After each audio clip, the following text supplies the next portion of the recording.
It's the second most commented on video on his channel. It's 136,000 comments. It's very tempting to, when you do something impactful, to become complacent and to think that that's it, I can put my legs up now and relax. But one of the most effective people I've seen in da'wah are not scholars and not students of knowledge. In fact, some of the students of knowledge and scholars have been the least effective in da'wah I've seen because they just don't have the interpersonal skills.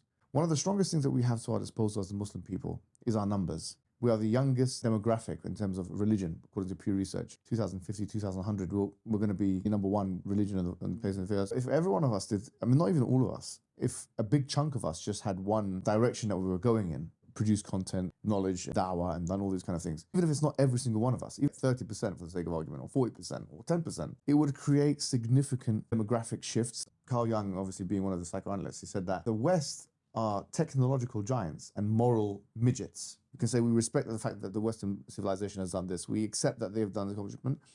And at the same time, we feel that our morality is a superior morality. Not all sports are the same. Unless you're making it as like a football soccer player. If you're a fantastic soccer player, then you have someone who can fight. Pound for pound, the guy who can fight is probably better than you. Without it, you won't know how to defend yourself or your family. Because you're not going to be doing kick-ups when someone punches you in the face. أعوذ بالله من الشيطان الرجيم بسم الله الرحمن الرحيم ربي اشرح لي صدري ويسر لي أمري واحلل عقدة من لساني يفقهوا قولي فما بعد. May Allah subhanahu wa ta'ala untie any knots from our tongues, expand for us our chests, allow us to speak the truth, allow us to be alone in this room without the influence of shaitan. May Allah subhanahu wa ta'ala forgive us for our slips and mistakes and allow us to be leaders for the righteous. Allahumma ameen. Assalamu alaikum wa rahmatullahi wa barakatuh. Welcome back to the realest podcast in the dunya, the three Muslims. Right now we're joined here with brother Mohammed Hijab, Abdullah Andalusi, Sheikh Osta, Rami, and myself. Assalamu alaikum, bro. Assalamu alaikum wa rahmatullahi wa barakatuh. So what brings you guys to Canada? The coffee. We have a fantastic conference here that has been hosted by the esteemed Sheikh Osta, which has been throughout Canada. And obviously the theme has actually been a response almost to what's been happening in Palestine. And we wanted to energize the base in all parts of the West. So North America and Western Europe and stuff like that. So alhamdulillah, we've been able to do that. It's very successful and a great turnout. And people are very passionate about this. Alhamdulillah. Barakallah fikum. May Allah keep you guys strong and just preserve you guys for all you're doing. Yeah. I want to jump right into the Piers Morgan debate that happened recently. So it's been known that we should be very careful and cautious with the platforms that we engage in because they can cut things up, take them out of context, and they reclaim the narrative that they want to purport.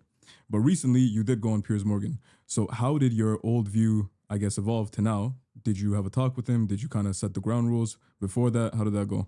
No, it was what it was. I mean, most of what happened is what you saw. There were a few things here and there that happened before and after, which are it's not really beneficial for me to mention it now. The point is that, alhamdulillah, it had the impact of changing the narrative, and one can see that from the comments and the amount of it.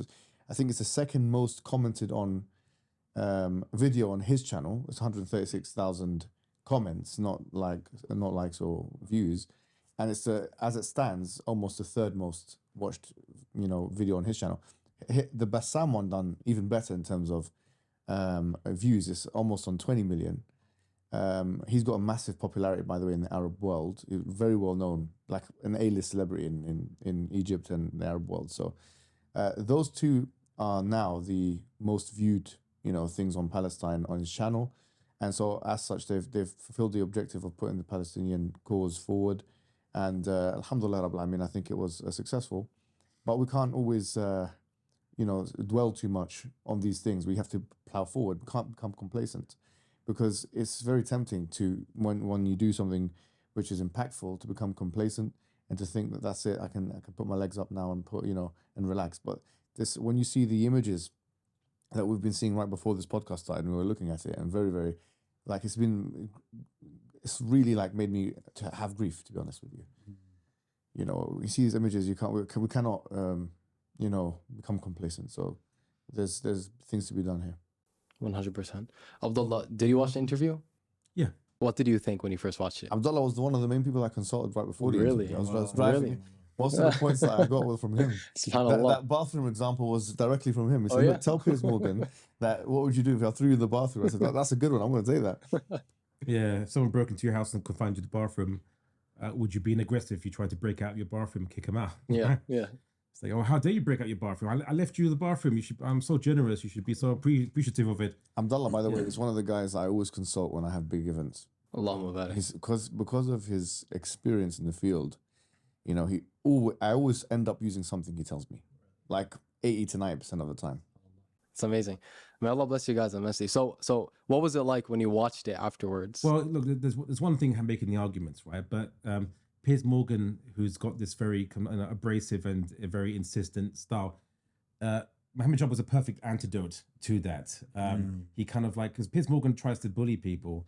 So what you need against a bully is a bigger bully. It's like, I see you, you're bullied, I raise you. Yeah, right? Yeah. So and that was good because Piers Morgan actually got kind of effectively called out. And you know, like considering that even though Piers Morgan is his platform, right, and he can cut the show when he wants, he can stop. You know, I want to raise this point because not many people don't notice this. So Piers Morgan showed a clip of Mohammed Hijab giving a talking head video saying that Piers Morgan would never invite me on and give and so on and so forth, right?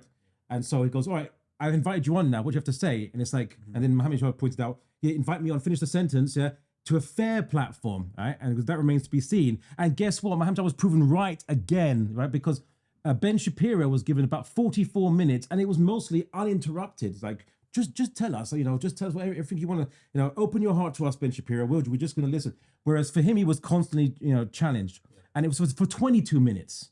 So he gave him half the time that he gave. And even with Bassem Youssef, it was about 33 minutes. You understand? So it's not the same platform. So he was still proven right. And so, subhanAllah. So, yeah, and of course, there's a few other things I noticed that was, you know, Piers Morgan just basically lying. He said he never said, well, I think it was. About Bassem? Yeah, Bassem Youssef. I mean that was a different, obviously, interview. But you know, Bassem Youssef said that you mentioned 44 babies being beheaded, and you know that's not true. And he goes, I never said 44 babies being beheaded. So someone put a clip of him juxtaposing it to what he said previously, maybe the Ben Shapiro interview where he said 44 babies were killed, some of whom decapitated. He said like that. So he said, I didn't say all 44 were beheaded. No, I said, bring me the 44 babies being killed. Stop, Piers Morgan, because you did say that, and you know, and you did mention that some of them, at least some of them, are but he tried to play these games anyway. So that's what he's like. So, alhamdulillah, it was quite satisfying to see Mohammed Hijab kind of taking him down a peg or two. I think the audience noticed it. I looked at the comment section. I couldn't find a single non-Muslim, right, or even Muslim that that would say anything negative about Mohammed Hijab's performance. In fact, they all were criticizing Piers Morgan, saying, "Oh, you know, he's just hypocritical." And it was very important that he could condemn civilians being killed if it was Hamas committing it, but the greater number of child death, yeah, he just like, oh, you know, I don't want to talk about, I don't want to, you know, to defend itself. I can't, like, and Mohammed Hijab kept pressing him upon that, you know, him upon on that, and everyone noticed it. Everyone noticed it. There's also points. There's some really good, also funny tactics, like saying, "Why are you stuttering?" You know, I'm not sure. Like, I don't think he was stuttering in a sense of like but he paused in his speech, and that was a great tactic to use because it highlighted to the viewer, if you weren't conscious of it, that he was stumbling over in his words. He didn't actually know what to say because he was being hypocritical. So that's what I have to say. I think it was very, very well executed. Yeah. And I think Piers Morgan got the comeuppance he deserved. And of course, with Bassem Youssef, had a different angle. And subhanAllah, together, it was a great combo of interviews. Did you guys see the new video about that grandma being released? Yeah. The so-called grandma's being hurt. Yeah. And she was just, you know, talking about it wasn't even that bad. So this brings me to a question. This is something that's been on my mind for a while. But, you know, Rami tweeted out, you know, it was kind of ironic, but you basically said that I secretly believe that Piers Morgan is pro-Palestinian, but he can't come out with it. So that's why he gets people like Mohammed Hijab and Bassem to kind of humiliate him live. So what do you think about that? I don't think so. I think he's he actually is probably not convinced ideologically, but he knows the implication of having an anti-stance. Don't forget, TalkSport is actually owned by Rupert Murdoch. So, I mean, he's got connections with and so on. But without going into anything that can get us into litigation, because you can get done for defamation of character if you go too far in this direction. I'm not sure if you know, because you can, you know, I'm not saying anything that could, particularly. But What I am saying is about an explicit connection between the two figures. But what I'm saying is that it's clearly, people are saying, other people are saying, certainly in the comments, that there's a connection there and there's a monetary interest, which brings us to, and even people like Russell Brand, bro. Like, he's always been left wing. He's always been like, he's a SOAS guy as well. SOAS is one of the most left wing universities in the United Kingdom. And he's a graduate from there. He's left wing all his life. He hasn't said a word of condemnation about Israel. People are playing their cards because of two things: money, and because they don't want to alienate certain members of the right wing. So if someone like Russell Brand, he's now started to get alt-right support because of, as you know, like, he's had interviews with Jordan Peterson. He's had interviews with certain right-wing people. Joe Rogan, he's not really right-wing, and in fact, he's been much better on this. But Russell Brand hasn't come out and said anything, for example. So people are playing their cards right, and they're trying to make sure they don't alienate certain demographics, but at the same time, they're not buying the bullet, which shows you that money and interest is inspiring people more so than ideology and principles. That's a good point. I'm glad you mentioned that, because I think it's very obvious that, like you mentioned, these are very successful. So the reason he probably brought you on and many others on is because he knew it would do well. He knew, like, 7 million views for you in a few days, 14 million views in the next day, in the next video. Like, that's crazy. But on the note of Piers and some of the things that he was saying, something I found notable, and this is something Ali Dar pointed out, he was like, I don't do hypotheticals. He gave hypotheticals many times. He was like, so what if I identify as a black woman? That's the most hypothetical type of hypothetical I had a possible. friend of mine say that he probably wouldn't enjoy those airplane safety guidelines if he travels by plane. And they say, all right then, so in the event of emergency landing, you have to no, sorry, madam, I don't do hypotheticals. I don't want to know about airline safety, what have you. Yeah, it was ridiculous. It was obvious that he was just trying to squirm his way out. But you mentioned, why would they invite Muslims over to such platforms? Me and many other du'at have been invited to such platforms, similar to such, and there's always the motivation is they and I think Mohammed Hijab will also say that they research you beforehand. They ask you, what would you say to this? What would you say to that? And then they choreograph a way to trap you, to then expose you or to show that you don't have an argument, attempt to show that you don't have an argument. But as I said, I don't think he was fully expecting Mohammed Hijab's style. And I also mentioned something else. I wanted to mention something else, which one thing I actually greatly enjoyed was Mohammed Hijab's use of an analogy. This is, I didn't give him this one. This is an analogy that he used, and I think it was the best one. Which one? He said, saying that the Palestinians, just generally the Palestinians are aggressors and the Israelis are just defending themselves, right? It's like saying that the victim is the aggressor for defending herself. Yeah, that was brilliant. It was a one-liner. One of the only things that no, but it was good. It was good nonetheless, because you see, you really, all that the Muslim does when you speak the haqq on an unfair platform is, yes, they try to control the narrative. They'll cut you off. They'll speak over you. Yeah, they'll do that when you're making a good point, right? But there's one thing that they can't stop, right? Which is you might get that brief moment to say an excellent one-liner. Yeah.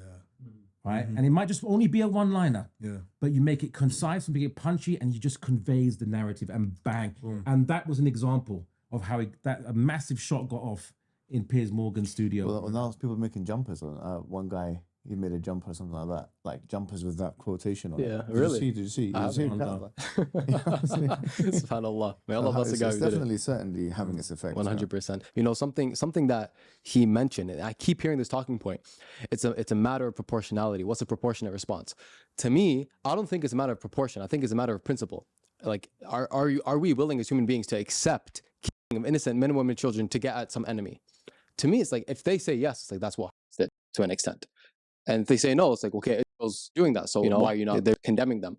But I think it was answered. I remember Mohammed Hijab said to Piers, the response would be, if they did a military operation against you in this or some brigade to be more precise, then you do a military operation with your soldiers finding their soldiers in a targeted response, right? So soldiers fight soldiers, but saying, well, we're just going to bomb civilian buildings.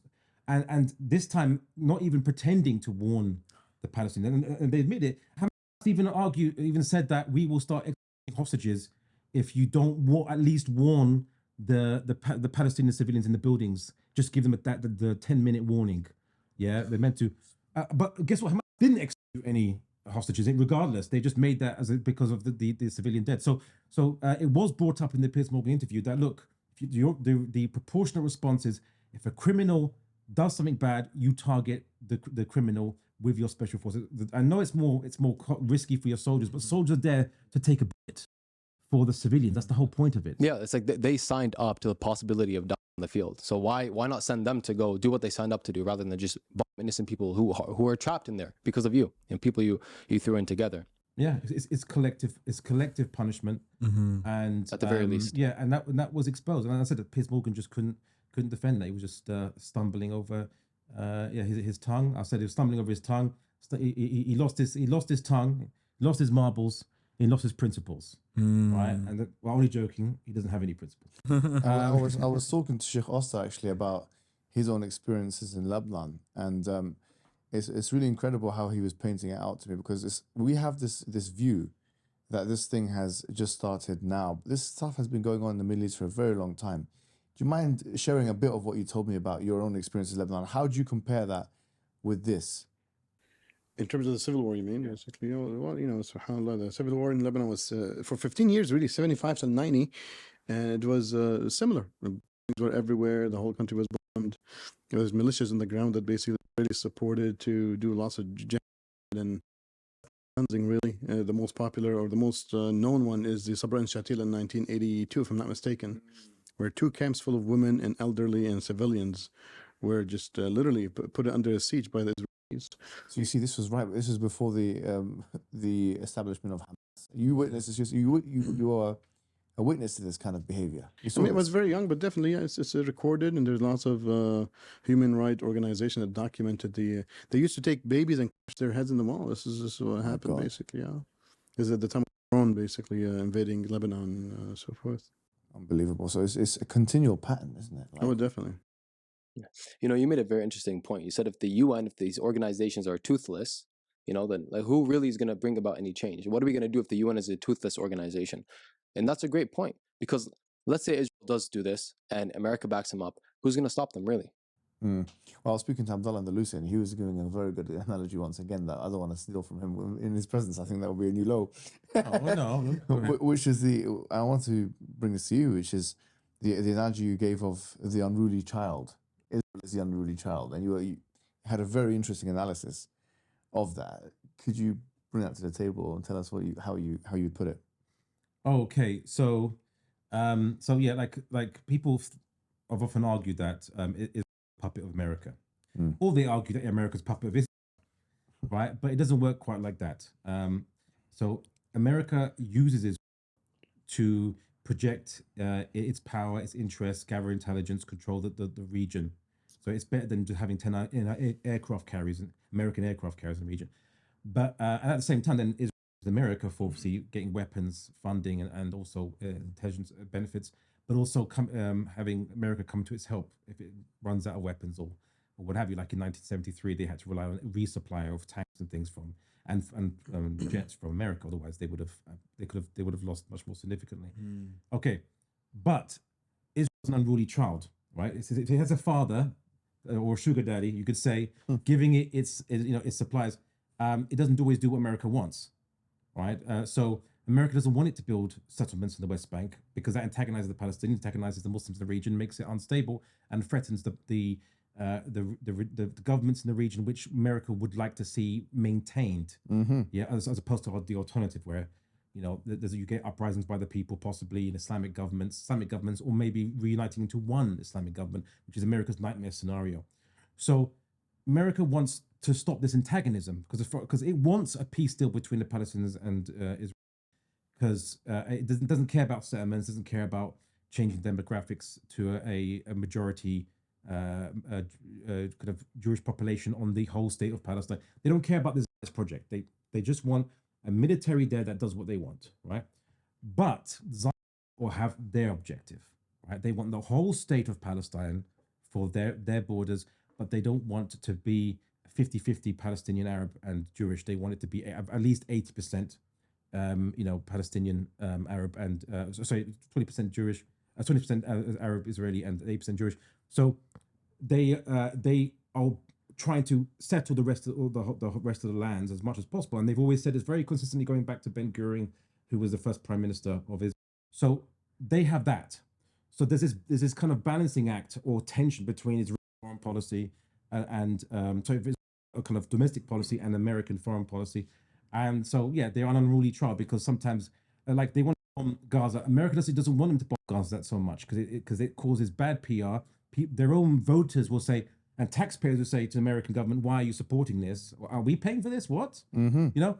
So they sent 2 aircraft carriers into the region. America sent 2 aircraft carriers. Now, the excuse was that we're protecting Israel from potential attacks from Hezbollah. 1 aircraft carrier, you don't even need it. Israel has its own aircraft. It could bomb. How many aircrafts does an aircraft carrier hold? It's about 65, 70? Roughly in the region, depending on the type, but roughly in the region that it's equipped to do most tasks, right?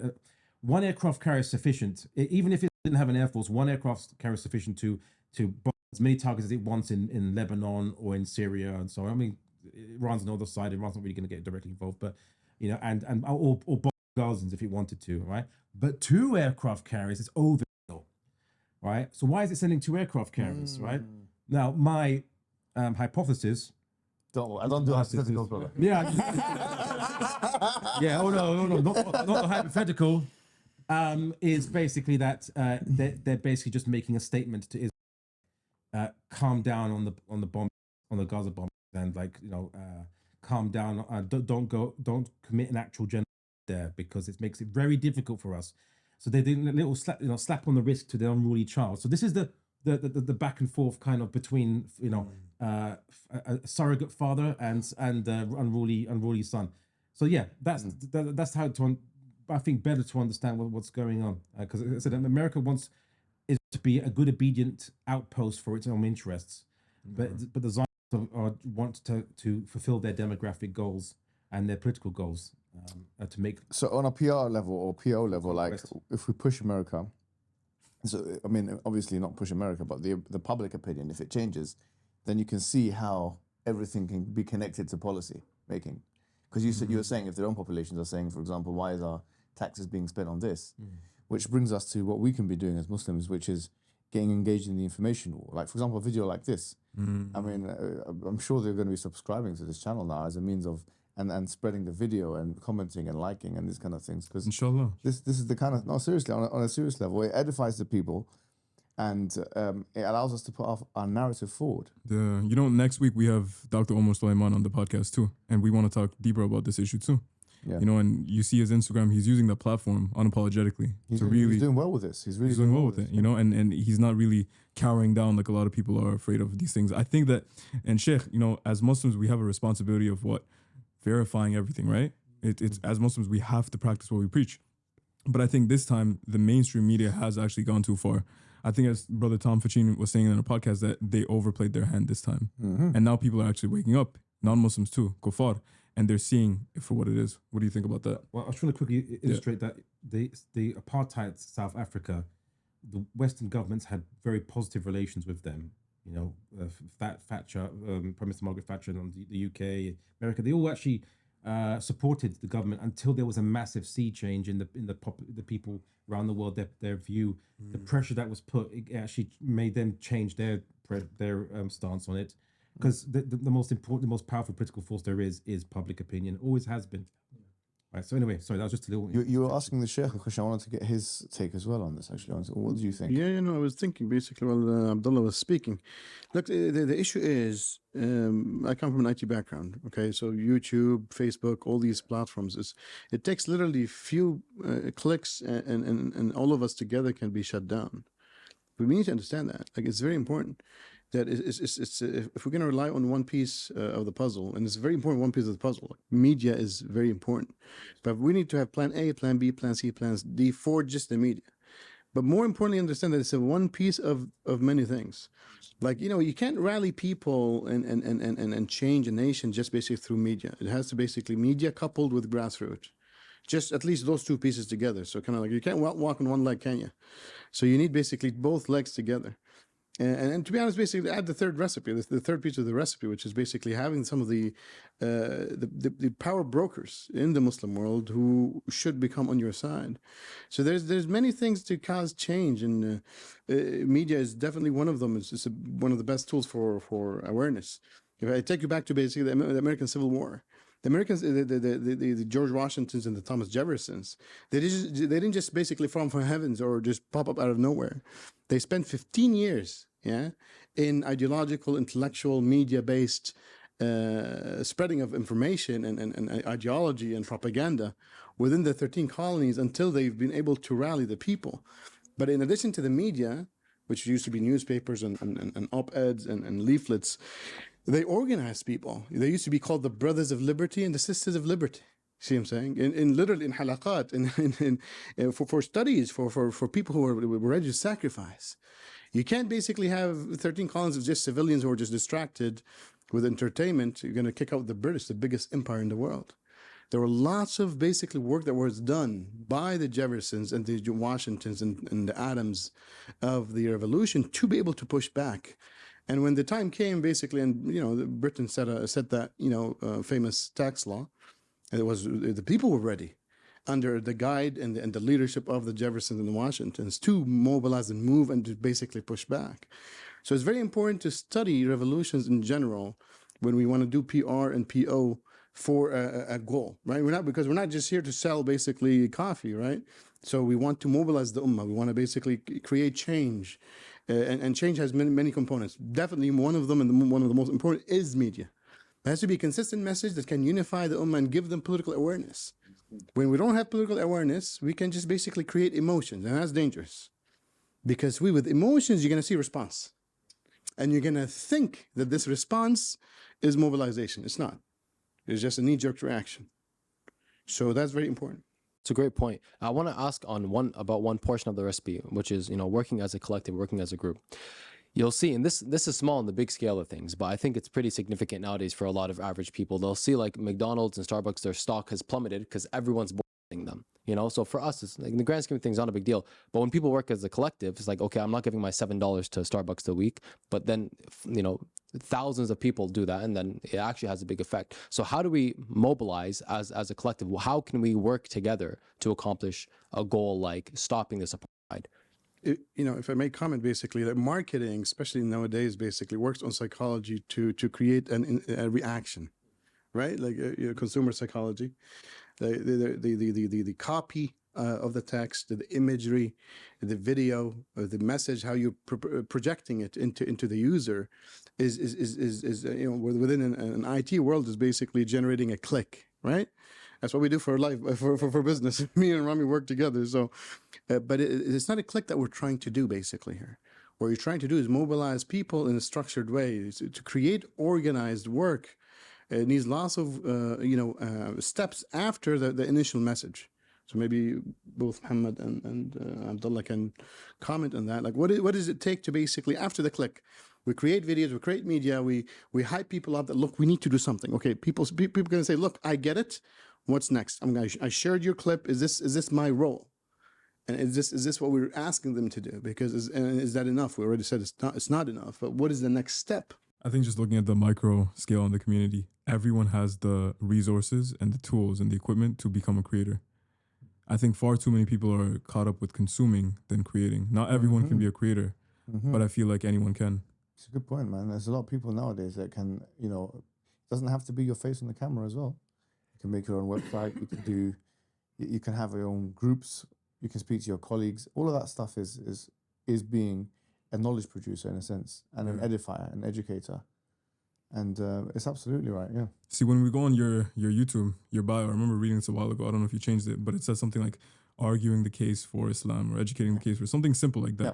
And that's honestly why we started the podcast 2 years ago, me, Rami, and Anghels. And we were getting waswas, bro, right before starting it. Like, are we ready? Are we not? And we were like, we're not scholars. We're not shuyukh. We're not even a student of knowledge, hardly. So how do we get to that point where we can do it? We can't. So we might as well document our journey and use our platform while we simultaneously increase our knowledge and learn. There's no perfect time to start. Do you get what I mean? So Muhammad said, disseminate my message even if it's one ayah. And so, I mean, you don't need to have some of the most effective people I've seen in da'wah are not scholars and not students of knowledge. In fact, some of the students of knowledge and scholars have been the least effective in da'wah I've seen because they just don't have the interpersonal skills. So it's good to have knowledge and all that kind of thing, but you don't need a bazooka to kill a bunny rabbit. Like, if you don't need to have a rocket launcher to kill an ant. And so, really and truly, what we're doing is, if you're trying to bring people to Islam, try and bring people to a basic thing, you only need to know a few very important facts. And the same thing with this conflict. If you want to bring people to your way of thinking in regards to, for example, the apartheid state of Israel, all you need is a few basic facts about the apartheid state of Israel, about the racial discrimination laws, about this and that, and you can make the case. And so I think sometimes we overcomplicate things. One of the strongest things that we have to our disposal as the Muslim people is our numbers. We are the youngest demographic in terms of religion, according to Pew Research. We're the youngest religion in the world, and that's why they say in 2050, 2100, we're going to be, the number one religion on the face of the earth in terms of numbers of adherents and followers. And so if every one of us did, I mean, not even all of us, if a big chunk of us just had one kind of direction that we were going in and worked in one direction and produced content and produced knowledge and done da'wah and done all these kind of things, even if it's not every single one of us, even if we were able to get 30% for the sake of argument, or 40% or 10%, it would create significant demographic shifts and changes in public opinion. So If I may add one thing, there's three things that we need, right? Awareness, organization, right, and mobilization. So you use content to create awareness. That's basically where the content creation comes handy. Through relationships and connectivity with your followers and subscribers and the Ummah in general, your community, you can call it if you want to call it. That's where you create organization, right? Like you organize as a team, right? And then leadership is used to mobilize. So there are three steps, and there's methods for each step, right? It's a content creation for awareness. But if we stop at the awareness, we're not gonna succeed. After awareness, you need organization. How do you organize? Relationship building. You see what I'm saying? You connect with your subscribers, you connect with your followers, and then you create teams through that relationships, and then leadership. Leadership is what's needed. Again, going back to the American Civil War, I'm very subhanAllah fascinated by it because it was very successful. It's the only country on the planet that pushed back the British Empire. Everything else is facade. Everything's really a hoax, or more or less, really. But the Americans, when they unified the 13 colonies through these three steps, they've been able to push back the British Empire. So today, if we want to basically liberate our lands, liberate our nation, have free self-determination, which is our right, even from a UN Charter of Right perspective, we have to do the three things.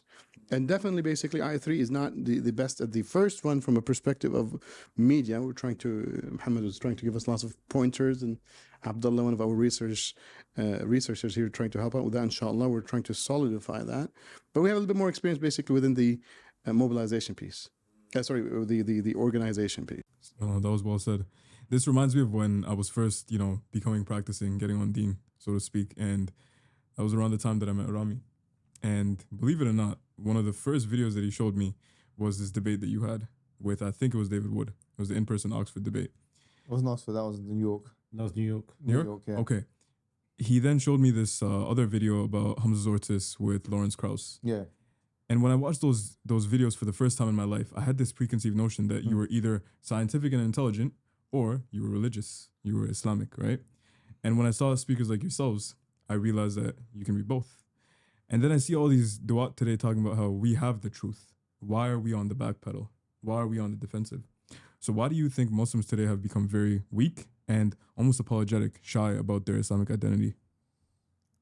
Well, look, I mean, it's difficult. I don't know in the West what the analysis is, but I've seen different communities react in different ways. Like, for example, going to Philadelphia, a lot of the African American communities, I wouldn't categorize them, for example, as on the back foot in any way.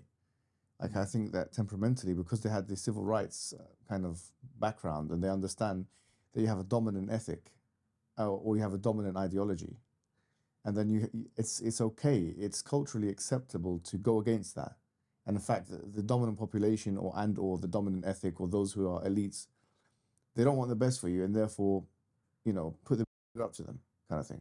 So it's very popular in certain African American cultures, and therefore, there isn't, I don't think, in those areas, that sense of, okay, we need to acquiesce or subordinate ourselves to the dominant ethnic.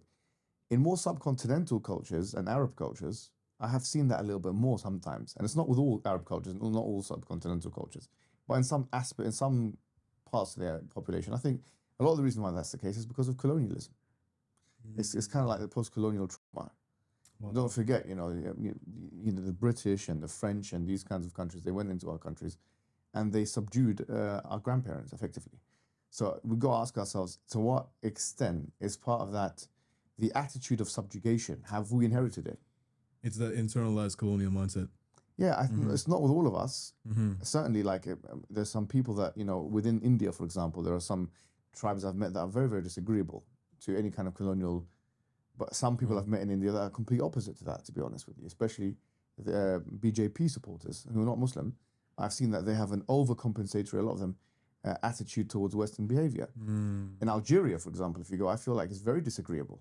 I mean, in terms of repelling of a colonial belief system, is because they know that the dominant, say, French at that time, when they annexed the country, they have stories from their grandparents and their great-grandparents, or their parents even, that this is what they've done to us and they've killed this. And so there's this feeling of, you're trying to twist my arm and I know what you're trying to do. And it's part of the cultural collective reality in a country like that. So there's not one size fits all. It's not one analysis for the whole Muslim world. And certainly even within those nations that I mentioned and these cultures that I mentioned, there's different attitudes, of course, and different temperaments.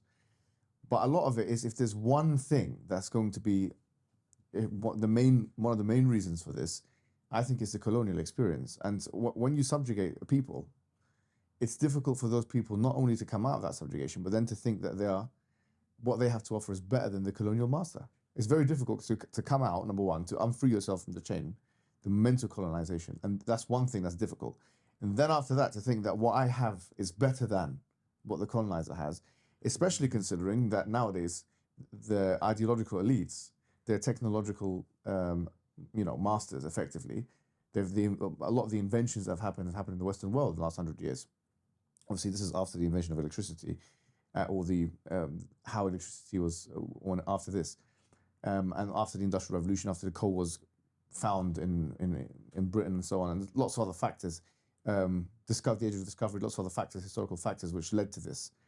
Nevertheless, you had the scientific revolution, you had the Industrial Revolution, and these things facilitated the West in being able to be technological superpowers, hegemonic superpowers.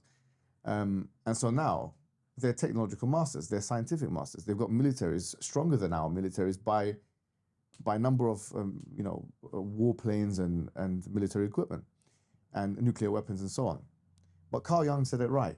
Carl Jung, obviously being one of the psychoanalysts, he said that the West are technological giants and moral midgets. And what we need to understand is we need to delineate between those two realities. Yes, they're technological, they've got fantastic architecture and fantastic, we can take that, we can even copy that.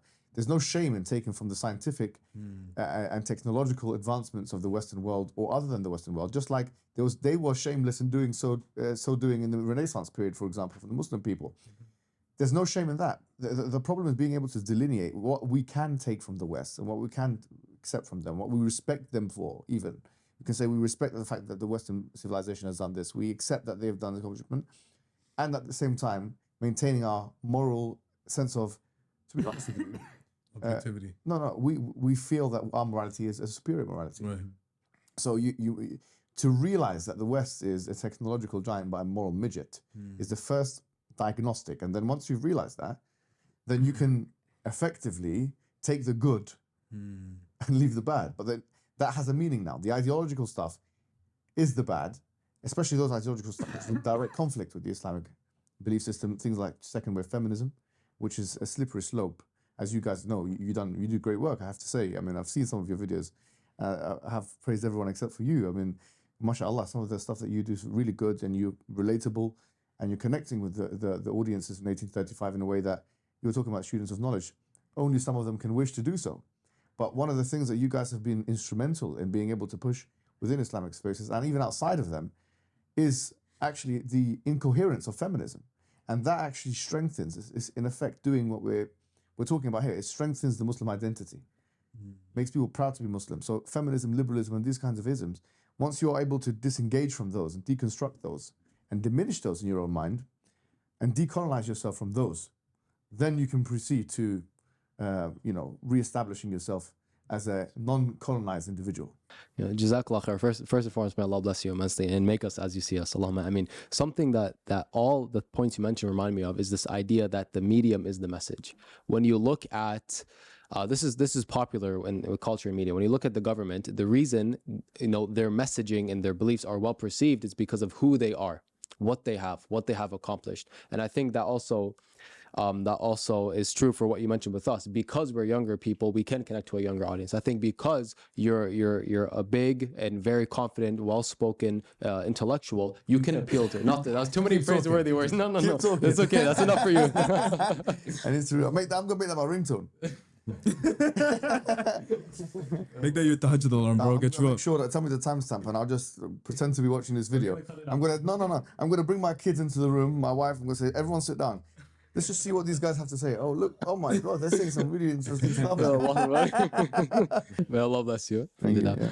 But because you have these traits, Allahumma barik, as does Sheikh Asta and Abdullah and Dalusi, it's very digestible for a lot of people. So what would you say to reach the vast audience of people that we have are the important traits to walk the walk or walk the talk, I guess I should say? I want to start by actually redirecting that question to Sheikh Asta. I want him to give his 2 cents on this, and then I'll answer that question, if that's okay. Okay, well, definitely the number one is courage. Like you have to project courage to the masses, because this is a disease that's stifling us. People are scared to be themselves. People are scared to be Muslim. People are scared to identify as Muslim. People are scared to stand up for their rights. See what I'm saying? Like it's very important. While I was traveling with Imam Tom, one of the ladies on the kiosk for the airplane, she wanted our IDs. Even though we didn't want to check in, we were already checked in. She's like, well, no, you're here. So can I see your ID, please? So anyway, I gave her that one. And then with our friend Sifat here, she wanted to basically put in his handheld this tag. It's like, you paid for it. So when it came my turn, I'm like, no, I don't want it. She's like, no, you have to have it. I'm like, no, I don't have to have it, And I'm not checking in here, basically, and get off of me, basically. You see what I'm saying? Like, people are not used to it. People are used to basically stand in line straight, do what they're told. And we need to have this rebellious mindset. Not to rebel against everything, because see, you have to push back. The system is there to make you subdued. So you have to project courage. Number two, you have to project an inspiration, a dream to the people. If you wanna create awareness, and then basically after that mobilization, what are you trying to tell people? You have to give them something super clear. That's why Allah subhanahu in the Quran, what He says is mubin about the Quran, multiple places. See why? Because the message has to be clear, and the message has to be large, gigantic, a dream that it can make people go sleepless. He's like, when you have an interview for a great job, you can't sleep that day or that night, right? Why? Because you're so excited. You're so excited. Like, oh my gosh, I want to have that job. And you're so stressed about it. Why aren't we stressed about Jannah? Jannah is the best thing ever. But we're not thinking about it. You see what I'm saying? What about Jannah is millions of levels. Are you thinking about what's the top level? How can I get to the top? But nobody's speaking about that. Today, in this end of times, there's people who will be with the Sahaba radiallahu anhu in the same crew in the Day of Judgment. There's few seats that Allah subhanahu wa ta'ala, with His infinite mercy, He left few seats of that category of Sahaba lookalikes, I call them, for the end of times, for you and us and me. Right? Are we going to go and say, I want to be part of that. I want that chair. I want that seat. I'm going to buy that ticket. But see, you have to pay the price for that. See what I'm saying? Did the Prophet not tell us to make dua specifically for Jannatul Firdaus? Exactly, Firdaus al-A'la. Yeah. He says the Firdaus al-A'la. So you're not saying to be aggressive, but be assertive and to kind of put your foot down and make sure there's no injustice. But this idea that you're saying be courageous, a lot of people lack this. Do you think it comes from lack of competence? Because we don't want to just fake it till we make it. Why do you think most Muslims are not courageous? Well, subhanAllah, is because it's a tough situation. We're living in a scary situation. That's why Allah subhanahu in the Quran describes the awliya of Allah. He says, "La khawfun alayhim wa lahum yahzanun." There's no fear about them, and they don't fear anybody except Allah, and they don't get sad. Nobody should be sad about them, whatever the trials they go through, because they're going to be the winners, and they would not be sad. الرسول صلى الله عليه وسلم لا يحزنون عندما يحزن الناس ولا يخافون حين يخاف الناس. Rasul describes him, says they don't get afraid when people get afraid, and they don't feel sad and depressed when people feel sad and depressed. See him say they don't have that feeling of helplessness. There's always a way. If there's a problem, there's always a solution. If there's if there's a sickness or ailment, there's always a cure, right? So we have to believe that it's possible. The minute you don't feel it's possible, you're not gonna try. Hijab, what would you say? Just in response to that, like Costamato, who's the trainer of Mike Tyson, he stated that, like, when he's defining what courage is, he said courage is not having no fear, it's having fear but acting despite the fear.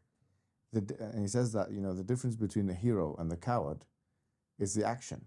And for me, that's one of the most powerful definitions of courage.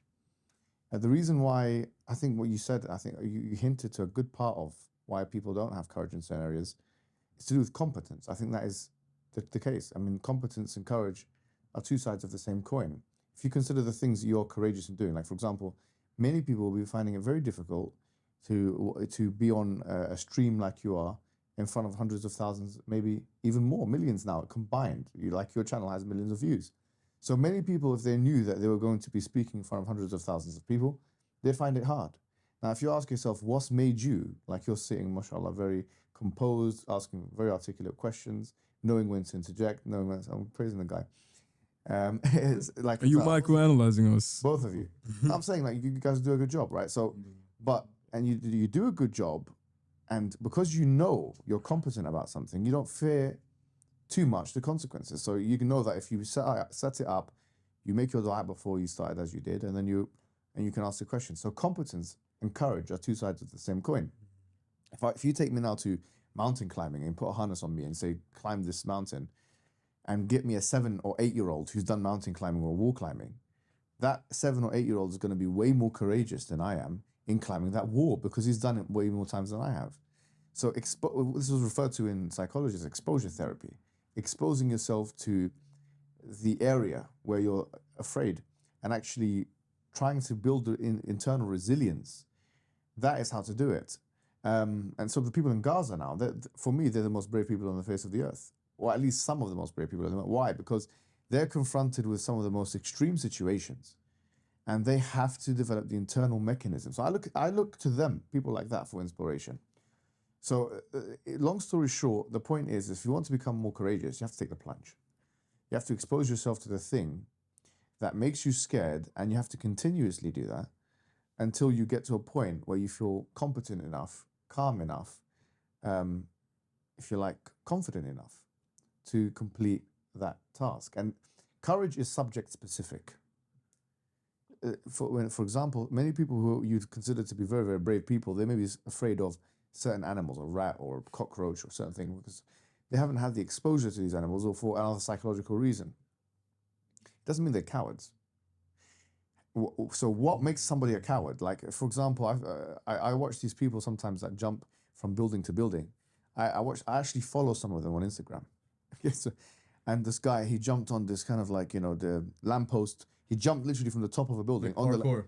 And he jumped and he grabbed it and he fell. Did you see this? I was thinking, this guy's a crazy guy, man. I said, I would never, ever do that. I said, there's only one situation where my life is in danger or my children's life, I'd do something like that. But apart from that, I could never imagine doing this for fun. Does that make me a coward or make you a coward or anyone? No, it doesn't make you a coward. So in a general sense, what makes you a coward? Because the Prophet ﷺ told us, أَشَرُّ مَا فِي الرَّجُلِ بُخْلٌ هَالَعْ وَجُبْنٌ خَالَعْ, that the worst thing in a man is to be a miserly person and to be a coward. So what is it to be a coward then? To be a coward is not to be able to defend yourself, to speak the truth, and to defend your family. That's why, in a general sense, from the Islamic perspective, well, not all sports are the same. Unless you're making it as like a football soccer player.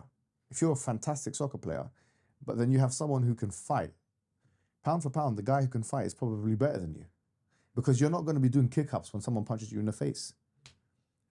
Do you see what I mean? With all due respect, knowing how to fight should be a prerequisite for every man in the world. Because without it, you won't know how to defend yourself or your family. So you would be a coward if you couldn't defend yourself or your family. You wouldn't be a coward if someone put you in the 90th minute of a World Cup match and you couldn't score a goal, or you froze because it was too much pressure.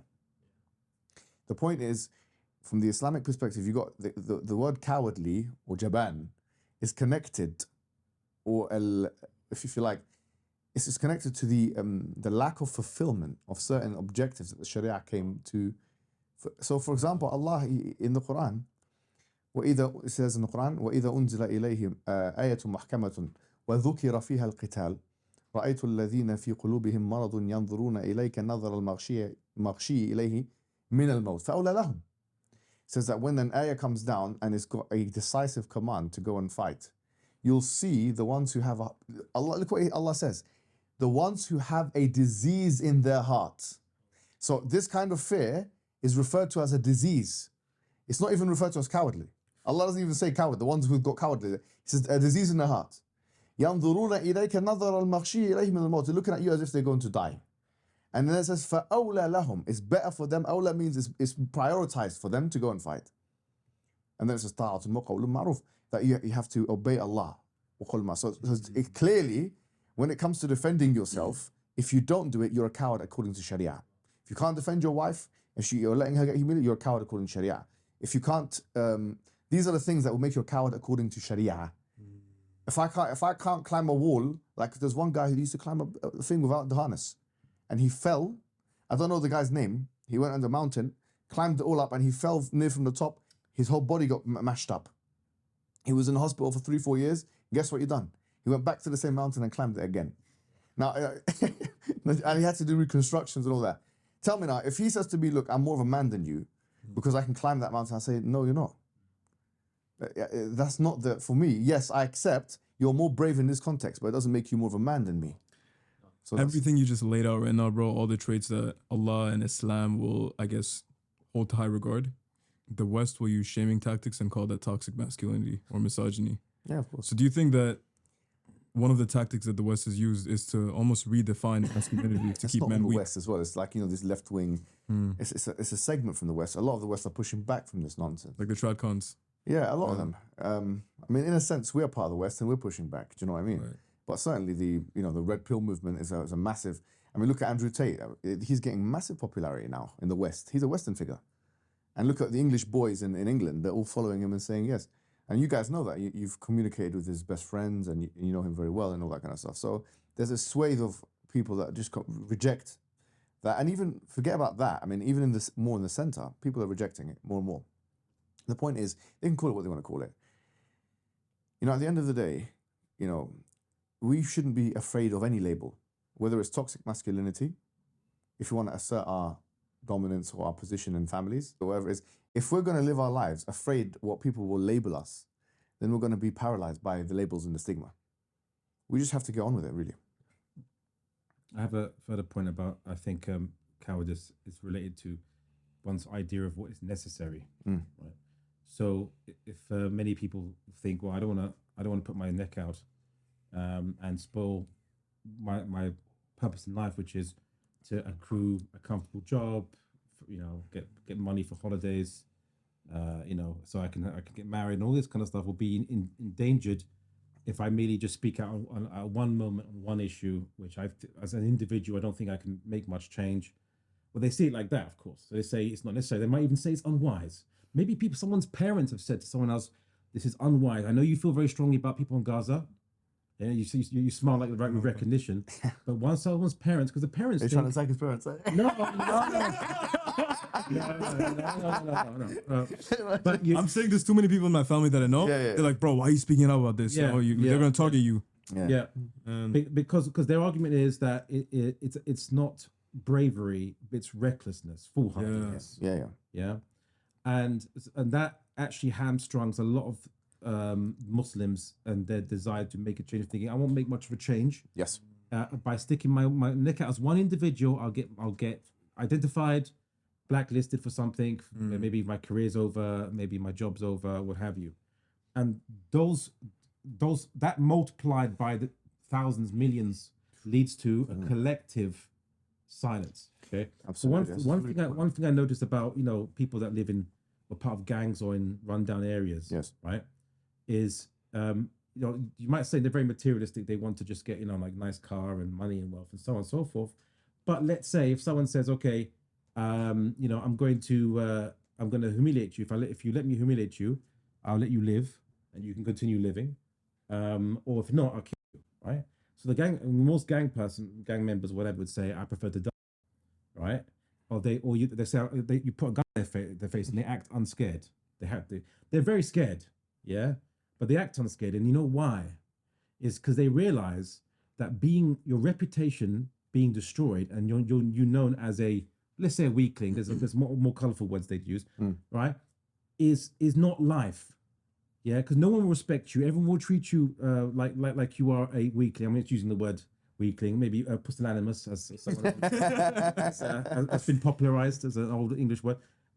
So like no one will respect you. Also like going to prison, right? If people know that you're basically weak, you're not willing to fight. Some bigger guy bullies you, and he's bigger, and if you fight him, you're gonna get beaten up. Probably, really, you're gonna lose. Yeah. But most people will say, well, I have to, if they try to bully me, I have to fight back. Yeah, I'm gonna get beaten up, but at least I get respected. I have limits.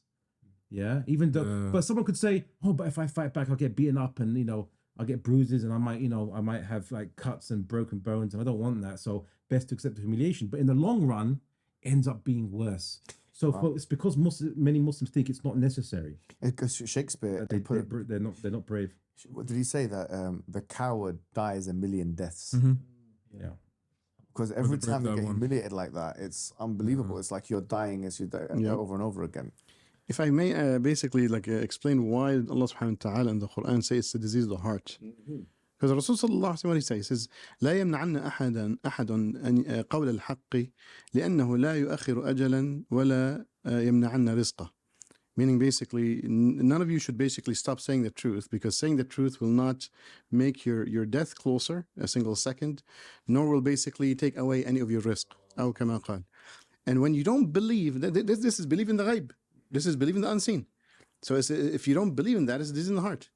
You see what I'm saying? When you understand that if you're with Allah subhanahu wa ta'ala, nobody can harm you unless Allah subhanahu wa ta'ala wants that for you, because He knows with His infinite wisdom that this is good for you. Because see, people basically, unfortunately, one of the biggest, I think, diseases of the heart in the world today is, and not just today, all the time basically, is linking harm with evil, and linking pleasure.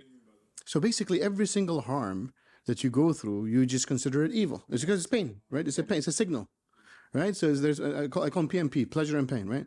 So pleasure is supposed to be good, and pain is supposed to be evil. And that's wrong. You need to break that in your head.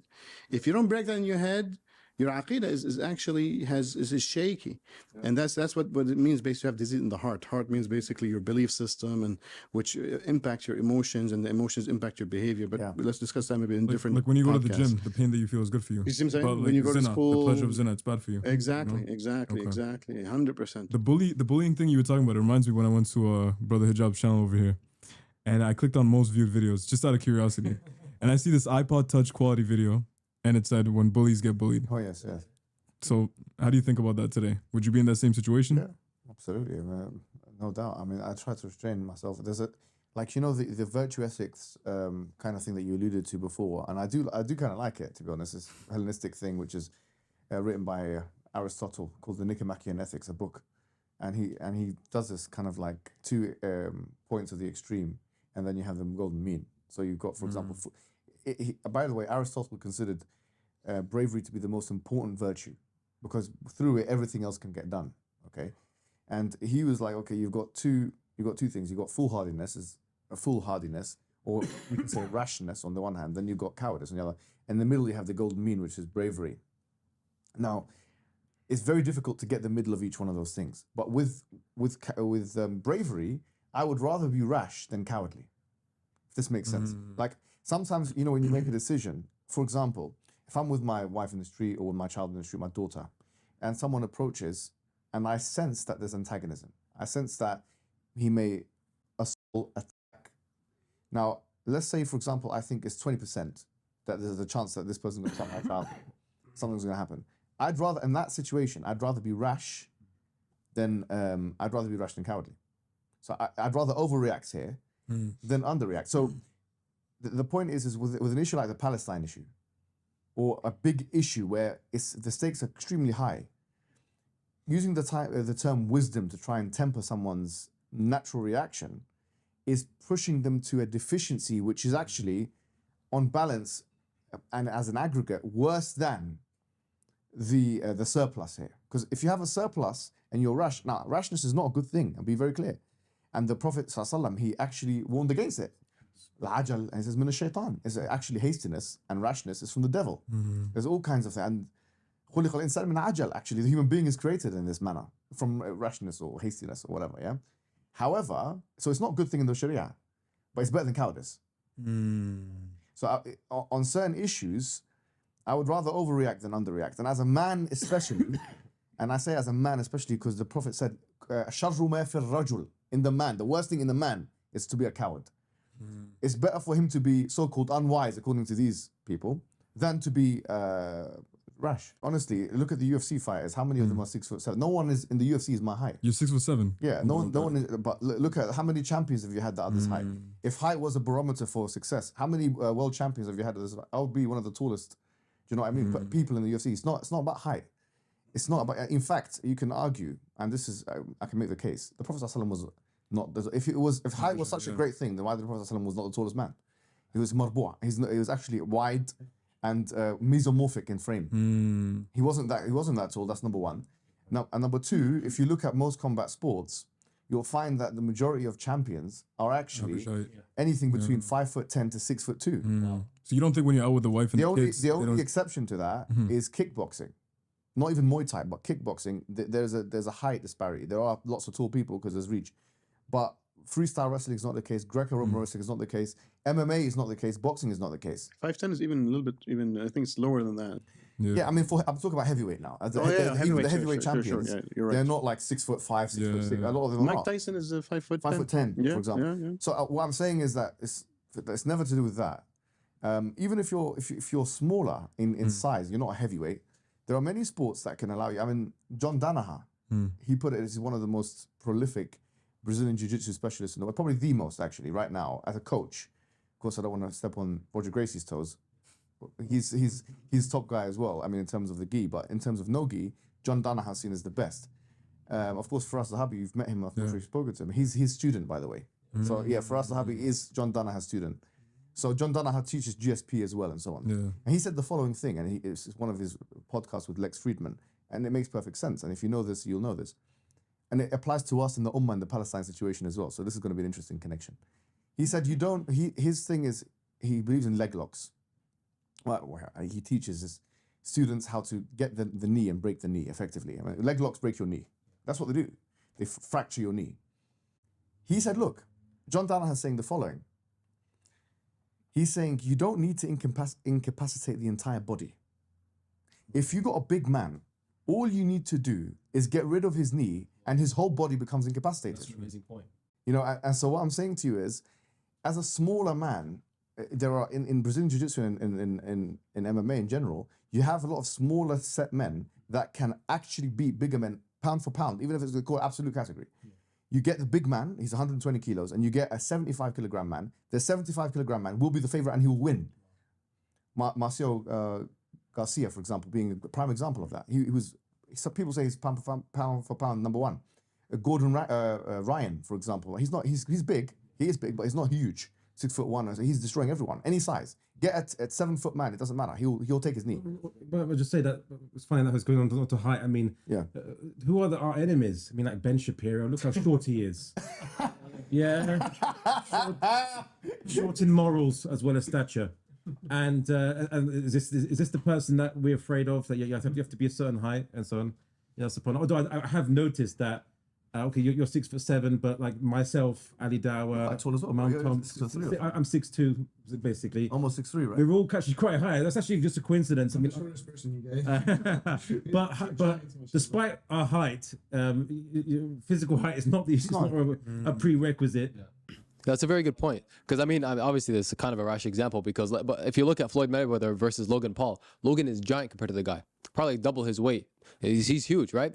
he still got bodied No, pretty but bad. if Logan Paul fought him as a That'd be different. yeah, I think body. he'll wrestle him. I think he'll actually beat him. Absolutely, I agree. If he's allowed to wrestle. Because he's a wrestler. He's a Yeah. wrestler as well. Yeah, I agree 100%. But the same is true with armies. You know, like how is it the Muslims defeated huge armies? Khalid bin Waleed, radiallahu anhu, he was a strategist. He knew how to get at them. Yeah, I heard once that he actually just made it seem like there were more reinforcements. We have to wrap up, unfortunately, but like I feel like Abdullah, you would have a lot to say on this matter. So please, inshallah, encourage us on this. I mean, well, Khalid bin Waleed, I think he's one of the best generals of all time. Not he not just for one particular victory, but for multiple. He even beat the Muslim army. You know, he was very creative, and he never let limited resources get in the way. If he was limited resources against a superior opponent, he'd think, what creative plan can I invent that would allow the conditions for victory? You know, And this we need to think of as well. And this comes from a firm belief. Again, going back to the diseases of the heart. What does Allah subhanahu wa ta'ala say in the Quran? It says, وَكَانَ حَقًّا عَلَيْنَا نَصْرُ الْمُؤْمِنِينَ. It is an obligation upon us. Allah said an obligation upon himself to make the believers victorious. So when we have limited resources, we should just always believe that we can do it. When Musa alayhi salam was followed by Fir'aun, blocked all the land, and there was just a sea in front of him, his people says, "Inna lamudrakun." We're dead. Khalas, guys, it's over. What did Musa alayhi salam say? Kalla inna ma'iya rabbi sayahdin. Kalla, by the way, is not just basically no. Kalla is like push back and no. Kalla is like no, you're wrong and no. It's like a double thing. Emphasize, right? And he says no, Allah's with us, so definitely Allah's going to guide us. It was all blocked and the sea was split. You see what I'm saying? But we have to believe in that. If we don't believe in that, it's a problem. And before we close, I want to introduce one term into the vernacular, right? Call it asymmetric dawah. Okay, going back to the Piers Morgan interview, where when Piers Morgan was just trying to always cut off Mohammed Hijab and speak over him. We'll talk at the same time over him. He's making a good point. But for those moments that he wasn't yapping, Mohammed Hijab got some really nice one-liners out, right? And those one-liners just destroyed Piers Morgan and just made the point. That's what I call asymmetric dawah. When you have the haqq on your side, you might have smaller resources, or going for the knee, as you said, right? It's that you might not be able to take the whole person down, but you just go for that one point. So asymmetric, you go up against a giant, but you hit the right place. So it's asymmetric. And maybe I would suggest basically, those two giants right here, mashallah, give us giants in height and abilities. Immediate training. I think we should create a course for that magic. But we've got obviously the Sapiens Institute course. We've got various things that are free for the people. We've got a learning platform, and so anyone who wants can go to sapiensinstitute.org and check that out. We've got a Sapiens Institute YouTube channel where we have all these ideologies delineated. So I'm sure I3 have done this very similar thing, right? Yeah, we have them. We don't have them basically still yet published and so forth, but we have bits and pieces. But mashallah, you guys are the experts, really. We'd love to learn from both of you guys. And maybe I'll take this opportunity, since we're almost done, basically to thank those two gentlemen, mashallah. Thank you. And all the other speakers for coming really here and honoring us with their presence, really, in the ARC3 conference. Alhamdulillah, and Jazakumullah khair, Faiyads, for coming out here. Basically, Rami did an amazing job, really doing the interviews during the conference, before the conference, after the conference, attending the events. May Allah bless you. Jazakumullah khair, guys. May Allah bless you. Anybody that made it this far, comment down below, #courage, and smash that like button, inshallah. We will definitely do one-on-ones with you guys soon, inshallah, whenever we have time. May Allah allow us to reunite in this life multiple times, if not in Jannah. And thank you to the wonderful people behind the scenes, behind the cameras that y'all can't see right now. Yes. But we don't want their work to go undone and unsaid. But with this being said, bro. Jazakallah khair for watching. Thank you so much for joining us. Love you guys immensely for the sake of Allah. May Allah empower you guys to keep doing what you're doing and bless you all immensely. And with that being said, Allahumma atina fid dunya hasana wa fil akhirati hasana wa qina adhab an-nar. We'll see you on the next one. Assalamu alaikum wa rahmatullahi wa barakatuh.